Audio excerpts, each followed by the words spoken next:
என்னைக்காவது நீங்க time travel பண்ணி கடந்த காலத்துக்கோ, இல்ல எதிர்காலத்துக்கோ போணும்னு ஆசைப்பட்டுருக்கீங்களா? அப்படி நீங்க உங்க கடந்த காலத்துக்கு போனா, எந்த ஒரு விஷயத்த மாத்தணும்னு நெனைப்பீங்க? இல்ல நான் என்னோட எதிர்காலத்துக்கு போயி, நான் எந்த மாரி ஒரு வாழ்க்கைய வாழ்ந்துகிட்டு இருக்கேன்னு பார்க்கணும்னு ஆசைப்படுறேன் அப்படின்னு நெனைக்கிறீங்களா?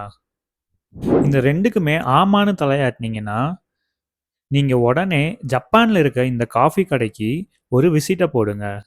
உங்களால டைம் டிராவல் பண்ணி கடந்த காலத்துக்கோ, இல்ல எதிர்காலத்துக்கோ போக முடியும்.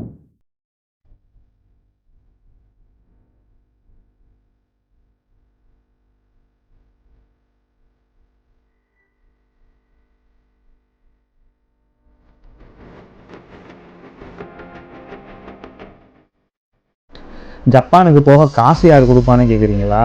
அதுவும் சரிதான். அப்படி உங்களால் போக முடியாதுன்னா சிம்பிளா இந்த புக்கை வாங்கி படிங்க. Before the coffee gets cold. இந்த புக்கில் டைம் ட்ராவல் பண்ணி ஒரு 4 விதமான கேரக்டர்ஸ் எப்படி அவங்க கடந்த காலத்துக்கும் எதிர்காலத்துக்கும் போய் அவங்க மாற்றணும்னு துடிக்கிற சில விஷயங்களை மாற்றுறாங்கன்னு ரொம்பவே சூப்பராக எழுதியிருக்காங்க. ஜப்பான்ல ஒரு பழைய மர்மமான காஃபி கடை ஒண்ணு இருக்கு. அந்த காஃபி கடையில நீங்க ஒரு பர்ட்டிகுலர் டேபிள்ல உட்கார்ந்து காஃபி குடிச்சீங்கன்னா, அந்த காஃபிலிருந்து வர ஆவியோட ஆவியா நீங்களும் கலந்து உங்க டைம் டிராவல ஸ்டார்ட் பண்ணிடுவீங்க. என்னடா சொல்ற? இவ்ளோ ஈஸியா டைம் டிராவல் பண்ணலாமான்னு கேட்குறீங்களா? எங்கேயோ இடிக்குதே அப்படின்னு நினைக்கிறீங்க அதானே? கரெக்டு. ஒரே ஒரு கண்டிஷன் தாங்க. நீங்கள் வாங்கி குடிக்கிற அந்த காஃபியோட சூடு ஆறி போகிறதுக்குள்ளே நீங்கள் திரும்பி வந்தாகணும். அப்படி மட்டும் நீங்கள் வரலை, நீங்கள் பேயா மாறிடுவீங்க. இவ்வளோ ரிஸ்க் எடுத்து நான் எதுக்கு டைம் ட்ராவல் பண்ணி போக போகிறேன், நான் செவனேன்னு வீட்டிலே இருந்துக்கிறேன்ப்பா அப்படின்னு நினைக்கிறீங்க. இது மட்டும் இல்லைங்க, இப்படி நீங்கள் டைம் ட்ராவல் பண்ணணுன்னா இன்னும் பல கண்டிஷன்ஸ்லாம், பயங்கரமான கண்டிஷன்ஸ்லாம் கூட இருக்குது. அதில் முக்கியமான முதல் கண்டிஷன், நீங்கள் கடந்த காலத்துக்கோ இல்லை எதிர்காலத்துக்கோ போய் மீட் பண்ணணும்னு நினைக்கிற அந்த ஒருத்தவங்களோட கண்டிப்பாக நீங்கள் ஒரு முறையாவது இதே காஃபி ஷாப்பில் அவங்க கூட மீட்டிங் நடந்திருக்கணும். 2வது கண்டிஷன், நீங்கள் என்ன தான் கடந்த காலத்துக்கோ இல்லை எதிர்காலத்துக்கோ போனீங்கன்னாலும் இந்த சீட்டை விட்டு நீங்கள் எந்திரிக்கவே கூடாது.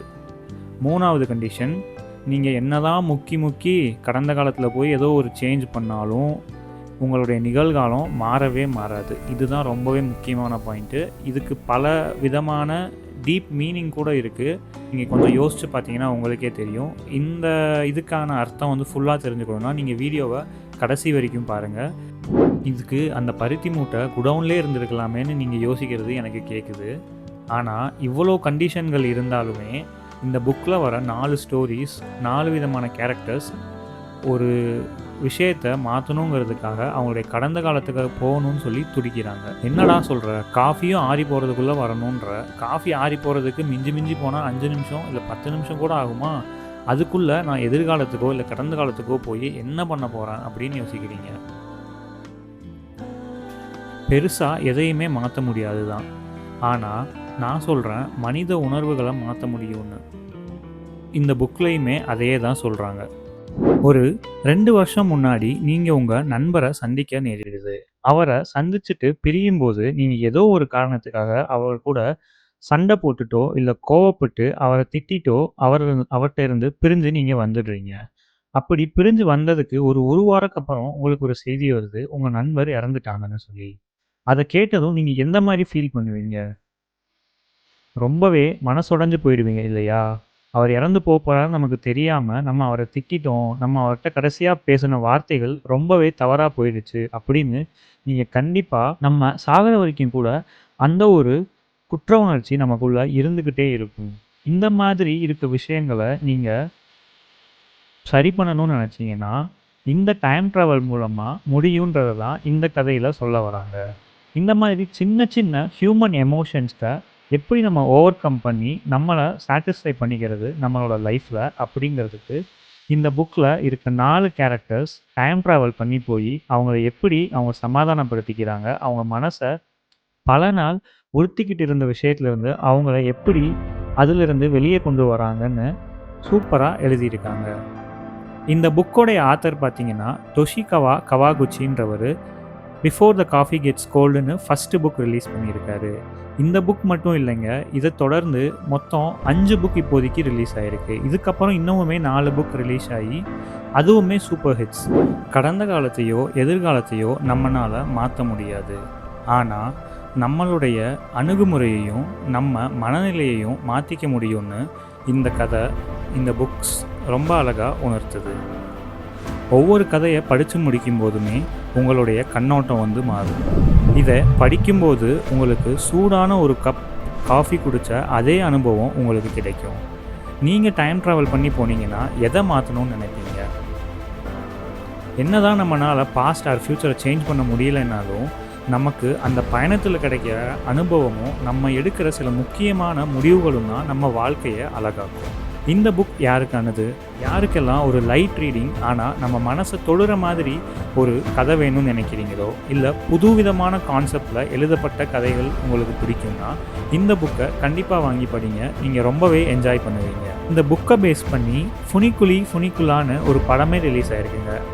நீங்கள் மேபி அந்த படத்தை பார்த்துருந்துருக்கலாம்.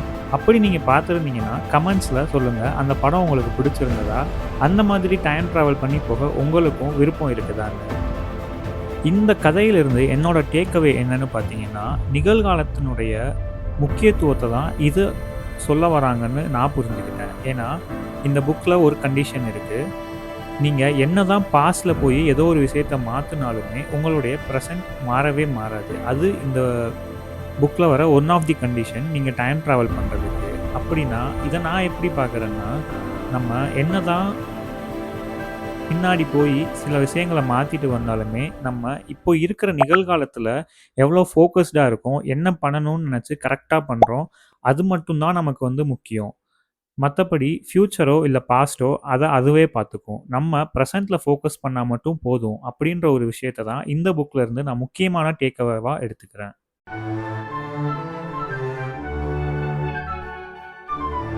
அந்த சீட்டில் உட்காந்தா டைம் ட்ராவல் பண்ண முடியும்னு சொன்னேன்ல, ஆனால் அந்த சீட்டில் உட்கார்றது அவ்வளோ ஈஸிலாம் கிடையாது. அந்த சீட்டில் ஆல்ரெடி ஒரு ஒயிட் ட்ரெஸ் போட்ட லேடி எப்பயுமே அதில் உட்காந்து காஃபி குடிச்சிக்கிட்டே புக் படிச்சுட்டு இருப்பாங்க. 24 ஹவர்ஸுமே அவங்க அந்த சீட்டில் தான் இருப்பாங்க. ஒன்லி ரெஸ்ட் ரூம் யூஸ் பண்ண மட்டும்தான் அவங்க எந்திரிச்சு போவாங்க.